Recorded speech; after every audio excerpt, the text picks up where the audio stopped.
बातमी इंदापूरची आहे। इंदापूरमध्ये हर्षवर्धन पाटलांनी अजित पवारांविरोधात आक्रमक भूमिका घेतलेली असताना इंदापूरमध्ये आलेल्या फडणवीसांनी हर्षवर्धन पाटलांनाच कानपिचक्याला गावल्यात। सेनापतींनी सैनिकांची समजूत काढायची असते असं सांगून फडणवीसांनी पाटलांना सबुरीचा सल्ला दिला आहे।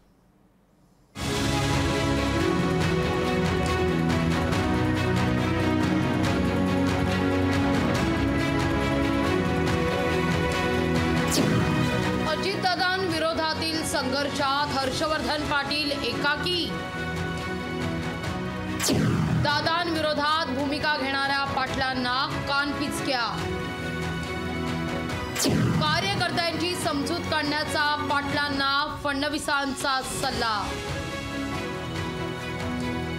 बारामती लोकसभा मतदारसंघात अजितदादांविरोधात हर्षवर्धन पाटलांनी बंडाचा झेंडा उभा केला होता, पण त्यांच्या या विरोधाला भाजपमधून कोणतीही साथ मिळताना दिसत नाहीये। इंदापूरमधील भाजपचे कार्यकर्ते ऐकायला तयार नाहीत असं हर्षवर्धन पाटलांनी सांगून नाराजी कायम असल्याचं सांगितलं होतं। फडणवीस इंदापूरमध्ये येतील आणि काहीतरी तोडगा काढतील असं हर्षवर्धन पाटलांना वाटलं असावं, पण झालं उलटच। फडणवीसांनी इंदापूरमध्ये आल्यानंतर हर्षवर्धन पाटलांच्या कार्यकर्त्यांचं ऐकून घेतलं, मात्र या प्रकरणात त्यांनी हर्षवर्धन पाटलांनाच कानपिचक्या दिल्या।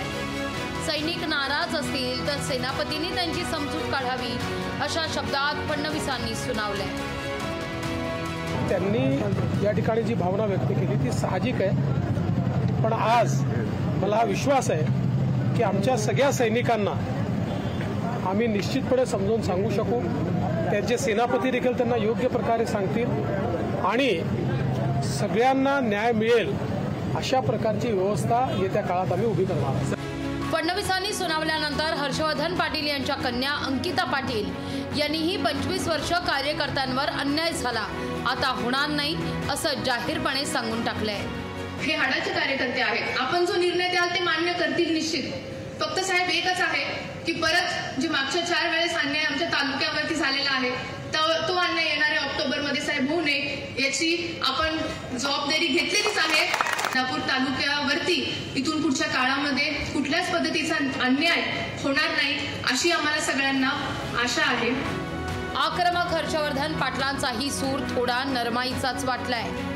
कुणी लाभार्थी नाही, कुणी मर्यादावाला नाही, आहे का कोणी सांगा मला? सगळे प्रामाणिक माणसं आहेत साहेब, पण स्वाभिमानी माणसं आहेत। आज साहेब या सगळ्या लोकांची अपेक्षा एवढीच आहे की महायुतीचा धर्म आम्ही पाळायचा, तर महायुतीचा धर्म आपल्या मित्र पक्षांनी सुद्धा पाळला पाहिजे, ही साधी माफक अपेक्षा। अजितदादांविरोधात काहीही ऐकून घेण्याच्या मनस्थितीत भाजप श्रेष्ठी दिसत नाही। हर्षवर्धन पाटील दाखवत असले तरी त्यांचं समाधान झालेलं नाहीये। निवडणुकीत मतपेटीतून हर्षवर्धन पाटील यांचा राग उमटण्याची शक्यता नाकारता येत नाही। विकास कोकरे, लोकशाही मराठी, बारामती। लोकशाही मराठी ऐका, पहा, जागरूक रहा।